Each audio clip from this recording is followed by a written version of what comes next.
This is Wickett on Wisconsin. My name's Mike Wickett. After 10 years in Milwaukee talking sports, I took a bit of a break, but now I'm back and here to talk about the Packers, the Bucks, the Brewers, and more with you. And now inside the Koss Headphone Studios, this is Wickett on Wisconsin with me, Mike Wickett.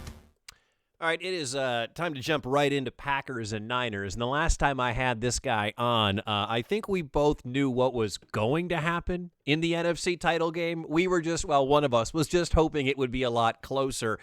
You can read all of his work at SI.com, all 49ers. He is Grant Cohn. Grant, I appreciate you coming on. Now, those that are listening on the podcast, and may remember you and I talking about Packers and Niners, and I think we knew the Niners were going to win and manhandle Green Bay. But those that are watching on the video know that you mean business with the shirt and tie you are dressed in today. Thank you so much for coming on, man. Thanks. I just want people to know that I'm actually wearing sweatpants underneath, and I'm in my bedroom, so it's a bit of a facade, but thank you. I think before we get to some of the breaking news about Kendrick Bourne and the terrible injuries and everything that has happened, there are certain things that I do believe in, and I do for whatever believe in. The fact that the Super Bowl runner-up always seems to struggle the following year, and that is the case for the Niners this year. Whether it's by injury or this or that, man, since the last time we have talked, things are murky in San Francisco. Absolutely, and the Super Bowl hangover is real, but I don't know if it's the same for every team. Like, I don't know if it's exactly what the Niners are going through is what the Rams went through. This is what I see from the Niners.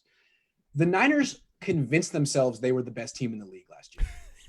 Really, they lost by 10 to the Chiefs in the Super Bowl, but they still convinced themselves that if the refs had called holding on one of the Chiefs' offensive linemen, seriously, these are Niner fans and the Niners organization, that Nick Bosa was unfairly held on 3rd and 15. If they just called that play, the Niners would have won. So honestly, they came into the offseason saying, even though we didn't prove it, even though we lost by 10 in the Super Bowl, we're the best team in the league.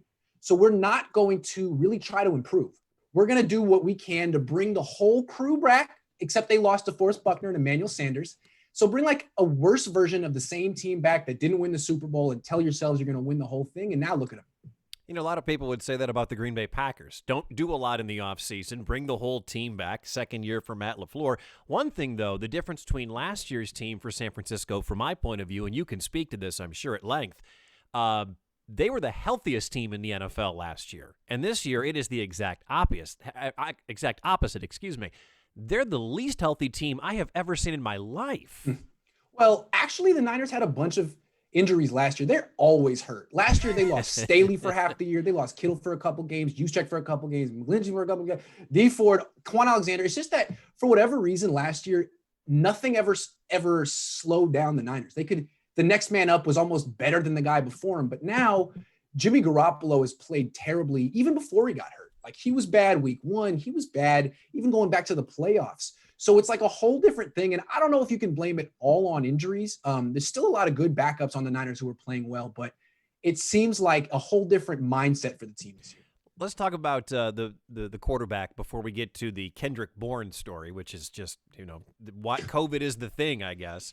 But Jimmy G, before the injuries and everything, I mean, I'm going to start to believe that Jimmy G might be the biggest thief in the National Football League, stealing more money for you're not getting great quarterback play out of him. There's two ways to look at it. There's the way to look at it is, well, he's been hurt the last 4 games, and he's been awful. That awful the past 4 games. But he's hurt, and what we can say right now is he's not a good injured quarterback. Some quarterbacks are. Brett Favre could perform when he was hurt. Jimmy can't. And that's something you got to know about him. But the other thing about Jimmy is maybe it's not just the injury. I mean, you look at the playoffs last year, he stunk. I mean, in the divisional round against the Vikings, he tried to throw 3 interceptions, only threw 1. The Vikings dropped a couple, but he had every intention of throwing 3 picks and losing that game and didn't. And then the next week against the Packers, you could say, well, the Niners were running the ball well, but they just stopped throwing. They didn't need to throw. True. And they were coming off a game where Jimmy Garoppolo tried to lose it, and they were like, we're not going to let you do it today. Like, the Titans had the same formula, but they never humiliated Ryan Tannehill. It was just, okay, Ryan, you can throw 14 passes today. And there's nothing wrong with 14 passes. 8. Then you go into the Super Bowl, and every question you hear is, hey, Jimmy, do you think Kyle Shanahan trusts you? Hey, Jimmy, Do you think Kyle trusts you? And you have to answer it every freaking day from every different national reporter. It's humiliating. And to me, I don't think Jimmy's ever recovered from that humiliation. I don't think he ever has. You look at his numbers, just 2020. I mean, since January 1st of 2020, I think his QB rating's like 84 or something bad. Does he play again this year? Or, I mean, will things maybe progress in your eyes for the Niners over the next couple of weeks while he recovers from the ankle injury? And they just say, we're going to shelve it and look at 2021. I'm going to guess. This is pure speculation. I don't think he plays for the Niners ever again. I don't think he does. I don't think he plays again this year. Unless, I mean, if Nick Mullins keeps them competitive and they're in position to go to the Super Bowl, why would you change quarterbacks? And if he doesn't keep them competitive and they're like 4-10, why would you bring Jimmy back? Just so he could get hurt again? Why would he even want to play? I think one thing people may not be realizing is this might be like a mutual divorce. What happened locally is Kyle Shanahan and the team basically questioned the severity of the injury. And Jimmy went out there, played hurt, got hurt even worse.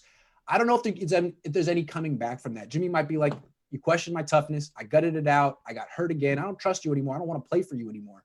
And where the Niners could be like, well, you're not even that good anyway. And you get hurt a lot. So it looks to me like he's out. He's gone. They're going to have to pay him $27 million to stay next year. The cap's going down. He really has struggled for a while. I think it's over. Who plays quarterback for San Francisco next year? Well, they like Nick Mullins. To me, Nick Mullins is like Ryan Fitzpatrick 2.0. There's a place for him in the league. Is he your franchise quarterback? Probably not. But if you have him, a first-round pick, and Jameis Winston, that's a better quarterback room than they have right now. I think they got to kind of clear out Jimmy, clear out C.J. Beathard, keep Nick Mullins. He'll be a restricted free agent. Won't be expensive. He knows your offense. He can run it. He can help teach whoever it is, Trey Lance, Zach Wilson, Justin Fields, one of those guys. They got to draft a quarterback round 1 next year. I keep seeing Sam Darnold getting traded or moved or winds up in San Francisco because the Jets obviously are looking at Trevor Lawrence. Could he thrive in San Francisco? I'm not a big Sam Darnold fan. That's a no. Okay, let me write that down. Real quick. I mean, I've been watching him since USC because I'm on the West Coast too, and he's good. He's a good athlete. He's got a strong arm, but it seems like he's at his best improving. Like when he doesn't really stick to the script that I've watched him. Like he's not the most in rhythm quarterback, but when the play breaks down and he can kind of pretend to be Patrick Mahomes, he's interesting. I would prefer Daniel Jones. Daniel Jones looks like the biggest loser. He's always fumbling. He's always getting picked. He's falling down on those 60-yard runs. He's kind of embarrassing. But again, he's on a terrible organization. And when I watched him the other night, I was thinking, that's young Jimmy. He throws like Jimmy. He's kind of dainty like Jimmy. He's mobile like Jimmy used to be. He's bigger than Jimmy. Throws a really pretty ball. And when he's in rhythm, he's pretty good. The problem is he's on the worst team in the league. A terrible organization. You put him with Kyle Shanahan, pretty good. So, Sam Darnold. I think Shanahan would be more interested in Daniel Jones, but I don't know if Daniel Jones is available. True. I mean, this would be year 2 in New York for him, and I don't know if you're ready to cut bait yet. Give me a full year as Saquon, improve that offensive line a little bit, and that is a dangerous offense with all the weapons they have over there. So you got Nick Mullins throwing the ball. Quick question, who's catching the ball on Thursday? Not Deebo Samuel, not George Kittle, not Jordan Reed, not Dante Pettis. He's off the team. Not Kendrick Bourne, not Raheem Mostert, not Jeff Wilson Jr. So we got rookie Brandon Ayuk, who I got to say, pretty good. I think, honestly, if he were on the Packers right now, if the Packers had gotten him instead of Jordan Love, you stop. You are going to piss off my listeners. You stop. Well, they didn't have. I don't think they had a chance to get Brandon Ayuk. They were after the Niners, right? So look, if he were on a team with Aaron Rodgers right now, he'd be the rookie of the year. He's explosive. He's been playing on a team with Jimmy Garoppolo, who's been injured, not throwing the ball down the field. I mean, he's better than his numbers show. And with Nick Mullins, you'll be able to see a little bit more of it, but still, it's a run-first team with their backup quarterback. So if the Niners win, it's going to be because the Packers can't defend their run game. That's what it's going to come down to. Well, they can't defend their run game. And as much as with all the injuries, I would look to say, well, Green Bay, even though they're not going to have likely Aaron Jones, A.J. Dillon is done, Jamal Williams is done, all of it COVID-related. I mean, you probably signed up for this game 6 weeks ago. You're like Mostert versus Jones, and we get JaMychal Hasty and Tyler Ervin. Like, this is not the heavyweight running game matchup we were expecting to see. Tyler Ervin went to San Jose State, didn't he? Yeah, I think so. Yeah. Nice. Local guy. Like, See? hey, I haven't seen him in a few years. I'm looking forward to it. How good is Nice. Hasty? Hasty, I like him. He's explosive. He runs hard for a little 5'8", 205-pound running back. He can run between the tackles. He can run outside the tackles. He's explosive. The only issue with him is he fumbled in college. He fumbled last week. The Niners recovered, but you can see that that Kyle Shanahan is hesitant to give the guy 15 carries in a game because odds are one will be a fumble. So he's explosive. He's the best running back they have, but the more he gets the ball, the better it is for the Packers. I want to go back to Kendrick Bourne real quick. I will take full responsibility. My time in sports radio, I developed something called the Wickett jinx, where, for example, I picked, remember the running back Lattimore for South Carolina? Ooh, he was my pick to win the Heisman. His knee goes the wrong way. That's on me. Different people I've selected to win the Cy Young have needed Tommy John surgery. Like, I've got a serious problem. I just added Kendrick Bourne today. This morning as my number one wideout because my fantasy receivers are either pathetic or on bye, and literally 5 minutes after I put him in my lineup, I saw the news from Adam Schefter saying that he tested positive for COVID-19. So to your column at SI.com, to your listeners, to every 49ers fan, that one's on me. Hey, at least you take full responsibility. I respect that. Oh, yeah. That's a mark of leadership and distinction, correct, and character. So I really respect it. How big of a deal is the Bourne loss? I mean, I know Debo's out, so that's huge. You mentioned Pettis. I mean, we've talked about Ayuk. Kittle is out. Is Bourne a guy, or is Bourne somebody who's part of the future?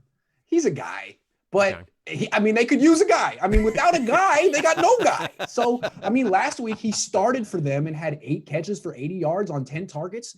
Not a bad game. I mean, he had some clutch catches on third down. He's their red zone guy. They need the guy. And without him, they're looking at starting Trent Taylor, who honestly, I don't think he should be in the NFL anymore. He was good a couple of years ago. Should I write that name down and go check my waiver wire? Trent Taylor. Should I add that guy? He's going to get some targets by default, but he might be the worst player on the team. So I think what the Niners are probably going to do is play a lot of one wide receiver, 2 tight ends, 2 running backs, and try to run the ball while the Packers are over here in like 5 wide receiver sets with no running backs. It's going to be the most ridiculous game. You if it happens, it freaking happens. That's the other thing. I mean, you and I are recording this at 1:00 Central Time, on Wednesday before the game. Any word if this thing can get moved to the weekend or Monday now that we've got at least 3 members of the contest out because of COVID-19?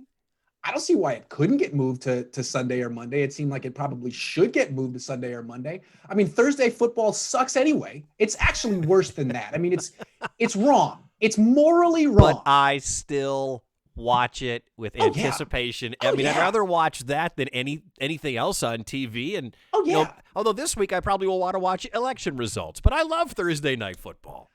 I do too. I just wouldn't like to participate in it. No. And I feel for the players. And if they can get this postponed 3 days, good for everyone involved. But while we're talking about it now, that hasn't happened. Dante Pettis gets released. They were looking for a trade partner. Packers fans and Packers Twitter thinking that Dante Pettis might be a good addition because they didn't get Will Fuller. They didn't draft anybody in the NFL draft.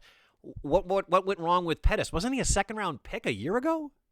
What went wrong with Pettis? Maybe the Niners only know with that. Because honestly, he had moments as a rookie, and not every wide receiver really has flashes as a rookie. Sometimes those guys are invisible until their 3rd year. So if a guy can have 100-yard gains as a rookie, you're like, oh, well, you got something. And the way I look at him is he's one of the better route runners on the team. If football were a one-on-one sport, he'd be an all-star. But once you put him in an 11-on-11 setting and he has to run over the middle and he doesn't know where other people are besides the cornerback covering him, he loses his nerve and actually seems afraid of contact. I think you have to question how much he loves the game. I mean, from what I heard after his rookie year, he was trying to set up a reality show for him and his family to be like the Kardashians. I mean, his dad's Gary Pettis, who was the all-star center fielder for the California Angels in the 80s. His brother's a soap opera actor. They're from Orange County. People from Orange County love E and the Kardashians. From what I heard, he was trying to transition to like a second type of look. If he doesn't love football, usually you wash out of the league pretty fast, no matter how much talent you have. I felt like he'd be a better fit on a team like Green Bay with a quarterback who can throw down the field because Jimmy can't. And Dante Pettis was a downfield guy in college. But if he doesn't love football, then he's not going to make it in the league. And I really don't think anyone's picking that guy up. Well, there's no market in the National Football League more unlike Orange County than Green Bay, Wisconsin. All right, so that would be Yeah. a real stretch. Yeah. How big is the Kittle loss? I mean, I know from a football perspective, he's the best tight end in the NFL, but that dude is Niners football, seemingly. He really is. He's like the face of the franchise, but I'm going to say some controversial stuff here. His best season was 2018 when they were 4-12. He's a great player. But he doesn't really score touchdowns very much. He had 2 touchdowns this year. He was on this team for 2 years when they were bad. All of a sudden, when things changed last year, Deebo Samuel got in the mix. And trying to stop the Niners run game and Deebo Samuel doing all that stuff, I mean, the Packers couldn't do it. Seahawks couldn't do it. It seems to me that maybe Raheem Mostert and Deebo Samuel, that two-headed monster, trying to defend both at the same time is what makes the Niners unique and tough to stop. That just having an excellent blocking tight end who's very tough after the catch doesn't necessarily make you unstoppable on offense. So it's a blow, but if they get Deebo Samuel back in a couple of weeks, he's a hamstring injury. They get Raheem Mostert back in a couple of weeks, he's got a knee injury. They got a bye week in 2 weeks. That's a tough run game. It's a crazy ass run game. Like I have fears of, seeing the NFL Network being like, we're going to play the 2019 NFC title game again. I'm like, God, why do we have to keep revisiting this? Because they just pushed Green Bay around on offense. They pushed them around on defense. And speaking of that, without Bosa, it's not quite the same defense as we saw last year. Oh, it's not the same defense at all. I mean, Bosa's gone, Buckner's gone, D Ford's gone. Is that decimated, huh? Oh, yeah. Richard Sherman's gone. Richard Sherman's on IR. Knew that. The cornerbacks are Jason Verrett. Remember Jason Verrett? No. Jason Verrett. No, I don't. Okay. Jason Verrett, Emmanuel Mosley. I mean, it's a whole different thing. They don't get any pressure without blitzing. Still a good run, actually a better run defense than last year. Because I saw what Russ, they let Russ cook last week, and he threw all over to DK Metcalf and had a monster game. Also, the Niners had trouble against DeAndre Hopkins, so if they can't stop Devontae Adams, they're going to lose. Well, I mean, that's the game plan against Green Bay all the time is make Marquez Valdez-Scantling beat you or make Equanimous St. Brown beat you. Yes. I mean, is this defense beatable, unlike last year when it was seemingly just the bully in the room when the Packers had the ball? Yes, it's beatable in a couple of ways. If you have a upper echelon wide receiver, the Niners can't cover him. I mean, Jason Verrett's good and he's healthy. He's 5'9". The other guy is Emmanuel Mosley, who's solid. He's 5'11". I mean, neither one is great. They're both B cornerbacks, B+. If you have an A wide receiver like DeAndre Hopkins or Devontae Adams, the Niners have issues. And then also, if you have a quarterback who can buy time, the Niners have issues because they don't have pass rushers like last year. If you have a guy who can, like Aaron Rodgers or Russell Wilson, just extend the play a little bit and make those B cornerbacks cover that A wide receiver for 3-4 seconds, they have problems. That being said, they're still a good defense. Fred Warner, Defensive Player of the Year candidate, probably won't win it. Also, they have this free safety, Jimmy Ward, who can play all these positions. So what they do is they disguise their coverages. They didn't do that last year. They play a lot of man, and what you see is quarterbacks dropping back and being confused. I don't know if they're going to confuse Aaron Rodgers, but they have been confusing Cam Newton, Jared Goff. So that's what they got going for them. It's so funny. I think about our last conversation we had about seemingly 30 years ago because of COVID, but the last conversation we had was like 7-8 months ago, and the confidence that was oozing from you in that matchup. Now, granted, it was a playoff game, and this is Thursday Night Football. It's totally different than being – I know you're a lifelong Californian, lifelong San Francisco 49ers fan. You write for I'm not a fan. Let me tell you real quick. I grew up a Niners fan. My dad's a journalist. I had to get rid of that out of my system by the time I graduated high school. So when they lose, I don't have a problem with that. Let me just be real clear.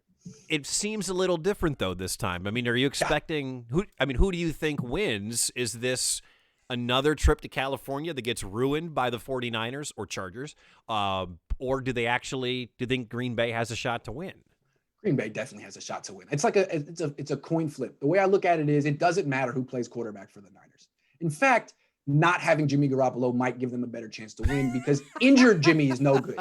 Injured Jimmy is no good. In fact, 2020 Jimmy is no good. So the fact that they have Nick Mullins, I think actually bodes well. They're going to have to win running the ball one way or another. Passing isn't going to do it. They just need a guy who can complete some throws, like 10. Then on the other That's side, look, I've seen Aaron Rodgers against this defense when they didn't have Bosa and D Ford. Remember 2018 when CJ Beathard came up there and tried pretty hard and put up 30, but then you just let Aaron Rodgers hang around. And the thing about Aaron Rodgers, I don't know if you want to hear this, if people in Green Bay want to hear this, but he's not the toughest guy. He's not Brett Favre. And if you hit him a few times, I saw him twice last year. If you get D Ford and Nick Bosa on him a few times early, he kind of taps out by the second quarter. But if you can't do that, you let him hang around and he gets into the second half and his jersey's still clean. He's like, oh, you're not going to get to me today. Well, I'm the greatest quarterback of all time. You let him hang around, he beats you. And that's what he did in 2018. And that's what could happen in this game. If the Niners don't score 30, 35 points, I don't know, because they don't have the pass rush to make him do what he does. But they can run all they want. I mean, look. True. Kirk Cousins threw 14 times, I think, last week. I think it was 11 of 14 or something like that last week, but it was Dalvin Cook who ran all over him. Lesser running backs than Dalvin Cook have run all over this Green Bay defense, so it would not surprise me whatsoever. Hey, thank you so much for coming on, man. I appreciate it. SI.com, all 49ers, on Twitter, at Grant Cohn. Grant, enjoy the game, and maybe enjoy those election results if they do wind up moving this one. You're assuming there will be election results and a game. So, hey, that's a lot of assumptions. What are you more confident in actually happening this week? Packers-Niners or a winner in the presidential election? I'm not particularly confident in either one. So I'm thinking Packers-Niners by Monday. Hey, thanks for coming on, man. I appreciate it. My pleasure. Anytime. That is Grant Cohn. Again, all 49ers at SI.com. Appreciate him coming on. And if you're watching the video, you saw like he was dapped up. Like he was in his suit and tie. And here I am. I'm wearing a Taylor Swift T-shirt. So if you want to see the video, find my YouTube channel, find Mike Wickett. It's pretty bad. I don't really feel like I was dressed appropriately. I felt really underdressed. So real quick, this week, not only do we have Packers and San Francisco 49ers on Thursday Night Football, assuming as I record this, the game actually happens. We had the NFL trade deadline come and go, and a lot of Packers fans upset because Green Bay did nothing. Nothing again. I mean, they don't usually do anything at the trade deadline, and they did nothing. And there's some needs on this Packers squad. And you know, I read a story today that Devontae Adams and Aaron Rodgers took it in stride. I think probably when the microphones aren't on, Aaron is sitting here like, guys, can we get me a weapon here before the trade deadline? Other teams are making moves. Other teams are filling holes. Carlos Dunlap to Seattle. You know, we could Antonio Brown down to Tampa Bay, even though I have a lot of moral issue with that one. But football-wise, teams are adding pieces. Now, I am not one of these people that's going to sit here and scream that Green Bay needed to make the Will Fuller move. Apparently, the Texans, from what I'm hearing, wanted a second-round pick, and Green Bay wasn't offering more than a fourth.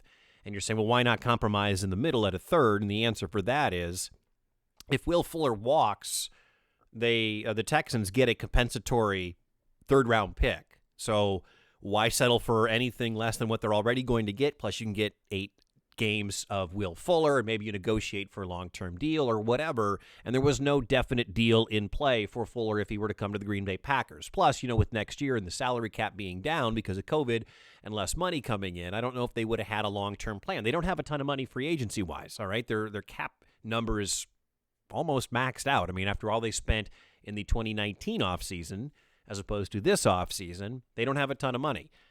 Personally, if there was a move to make, it was on the defensive side of the ball. I mean, how many of us watch that, you know, every game, but most recently the Vikings game, and they don't stop anyone. You know, the Packers can put points up on the board.